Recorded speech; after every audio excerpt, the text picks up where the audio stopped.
أعوذ بالله من الشيطان الرجيم. بسم الله الرحمن الرحيم. ولن ترضى عنك اليهود ولا النصارى حتى تتبع ملتهم. قل إن هدى الله هو الهدى ولئن اتبعت أهواءهم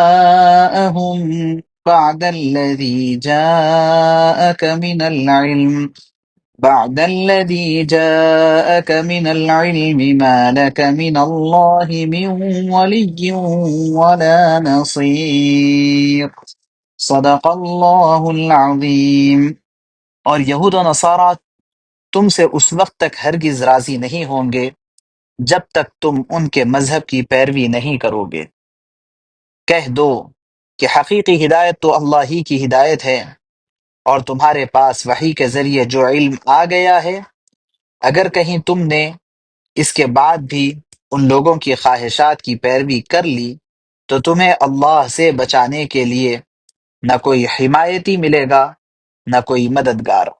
اور یہود و نصارہ تم سے اس وقت تک ہرگز راضی نہیں ہوں گے، ولن ترضى عنک، اور آپ سے ہرگز راضی نہیں ہوں گے، الیہود ولا النصارى، نہ یہود و نصارہ، کب تک؟ حتی تتبع ملتہم، جب تک کہ تم ان کے مذہب کی پیروی نہیں کرو گے۔ تتبع اتباع کرنا، پیروی کرنا، ملت مذہب، جب تک کہ تم ان کے مذہب کی پیروی نہیں کرو گے۔ قل، اے نبی جی آپ کہہ دیجئے، ان ھدی اللہ ھو حقیقی ہدایت تو اللہ ہی کی ہدایت ہے۔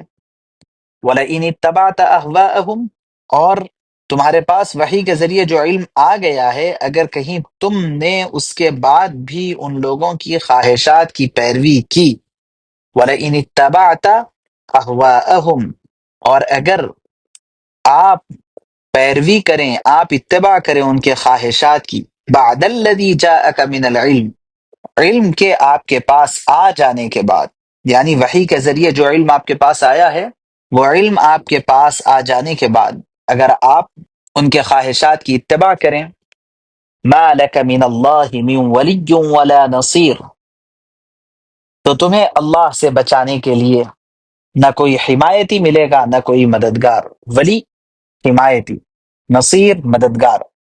ما لک نہیں ملے گا آپ کے لیے اللہ سے بچانے کے لیے کوئی مددگار اور نہ کوئی ولی۔ تفسیر، اگرچہ آپ صلی اللہ علیہ وسلم، آپ علیہ الصلاۃ والسلام سے یہ بات اگرچہ ناقابل تصور تھی کہ آپ کفار کی خواہشات کے پیچھے چلیں گے، یہ ناقابل تصور تھی یہ بات، لیکن اس آیت نے بطور فرض و محال کے یہ بات کہہ کر ایک اصول بتلایا کہ اللہ کے نزدیک شخصیات کی کوئی اہمیت نہیں، ان کی ذات کی وجہ سے ان کی اہمیت نہیں ہوتی، بلکہ اللہ کی اطاعت کی وجہ سے کسی بھی شخصیت کی اہمیت ہوتی ہے۔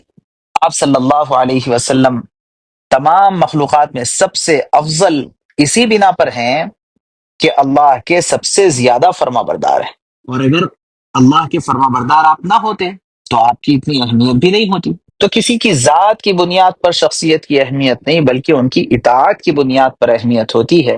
لہٰذا اگر خدا نخواستہ بالفرض والمحال رسول اللہ صلی اللہ علیہ وسلم بھی یہود و نصارہ کی اتباع کر لیں تو آپ کے لیے بھی یہ بہت زیادہ نقصان کی بات ہے، تو دوسرے لوگوں کے لیے تو بدرجہ اولا ہوگی۔